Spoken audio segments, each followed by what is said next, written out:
You want to go ahead and Starts? yeah. Hi, I'm Bob Smith. Really was a friend of your father, Brett, who was in the service the same time I was. We all started out in ROTC at the university before World War II broke out, and we were in a class that was promised that we would be able to go to OCS and get our commissions directly through OCS, but unfortunately they were filled. We were supposed to leave, and so we were sent to take basic infantry training out in California. And we rode a troop train across the country, not knowing where we were going, and ended up at the most beautiful camp probably in the country, Camp Cal in California, which overlooked the ocean near San Diego. We were half of the soldiers there were ROTC graduates, and half were just draftees. And it was an interesting program. We had to do all of the infantry exercises and everything, and just like we were going to go into the infantry.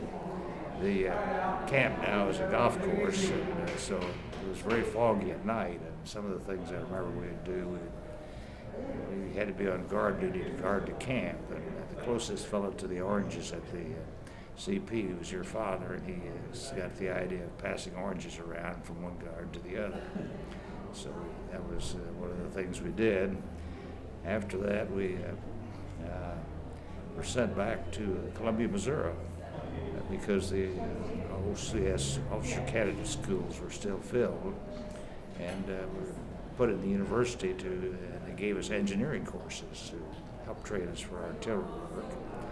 And we were lodged for a while at an old power plant building right next to where the electric plant is, and they were bumps 4 decks high, and people walking along the sidewalk could look in at you. And then they finally put us in a dorm. We had previously had 2 kinds of training at the university when we were there. First year was we were still using horse-drawn artillery, and so we had to learn how to handle horses, and they pulled the weapons, and we go up to the top of the hill where Andy's Corner was, a restaurant, and come back. The second part of the training here was motorized. But when we came back the second time, we took engineering courses for a couple of months, and then we went to OCS. And Officers Candidate School then was the one we went to was at Fort Sill, and people there were trained for artillery. We lived in little tar paper shacks, and about 8 soldiers to a building. And your father, we were arranged alphabetically because your father's name is close to Smith, while we were the same one. And your father was always had a great sense of humor, and one of the things I remember he was proudest of was that he had a big chest. And in the summertime, he liked to show out how big his chest was by expanding it and making it impress us by it.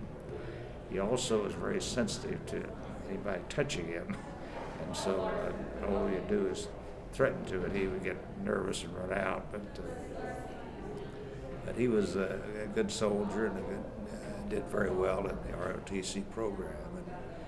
And when we finished that program, that was 17 weeks, then we were sent to all parts of the other units throughout the country, and got separated, and I did not see him anymore until after the war came back and he came to Columbia. There were several veterinary students in the group, and they were having some sort of a function, and I saw him then. And that was probably 10 years ago. But that's basically what I remember, unless there's any questions you have. How big was the unit, and where were people from?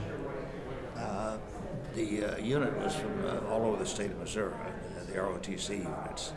There was a class ahead of us that did get to OCS, but and a lot of the students came from small towns that went into ROTC, and it was the other advantage of going to ROTC. We probably would have been drafted if we hadn't volunteered for that, and I think we preferred to go into there was an artillery school training at the university, and we decided we'd rather go into that than infantry or something else. And so we started out, we didn't know how long we'd stay, but we stayed 2 years before we were called in. The horse-drawn artillery. This was interesting. Where were the horses kept? Well, the horses were kept at a building right next west of the stadium, and it's been torn down now. And at that time, the stadium was just the highest part was level with the ground.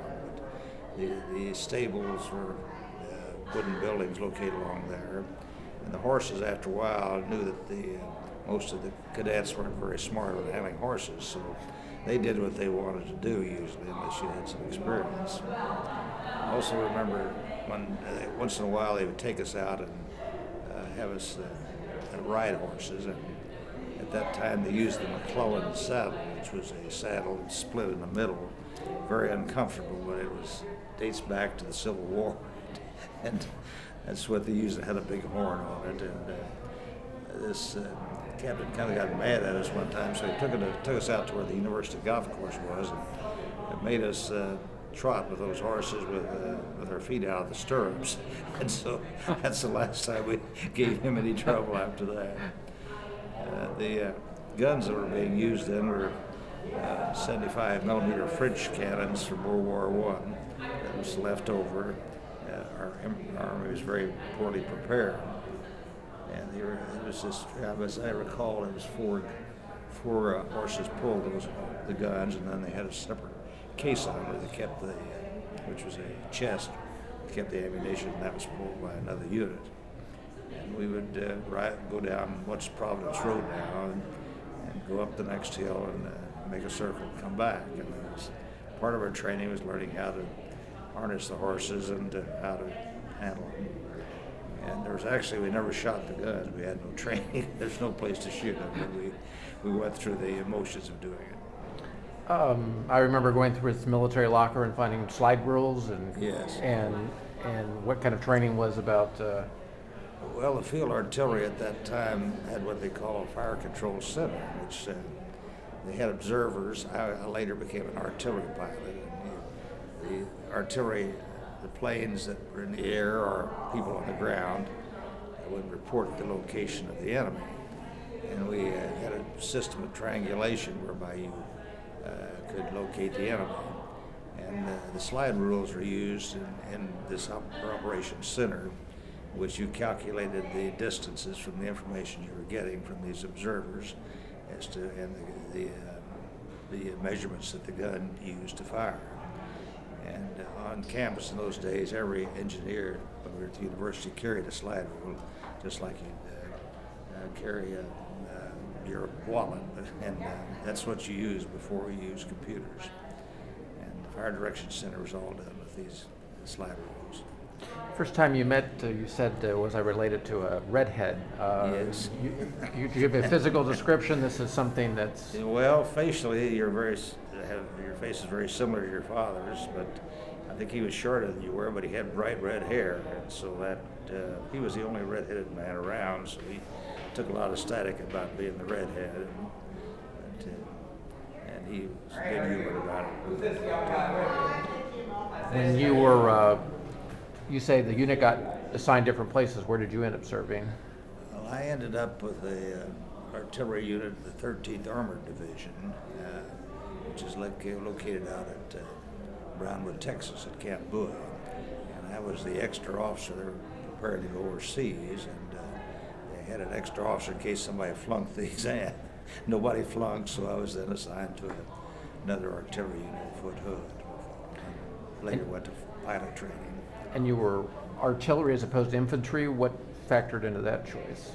As to why? Why artillery? Well, I think basically because it's more interesting than. Besides, I didn't want to go trudging all. The artillery got to ride with the guns, and that was one advantage. The other advantage was that you could use your brain a little bit, and it was kind of fascinating as to how that worked. And also, it was safer than being up in the front lines.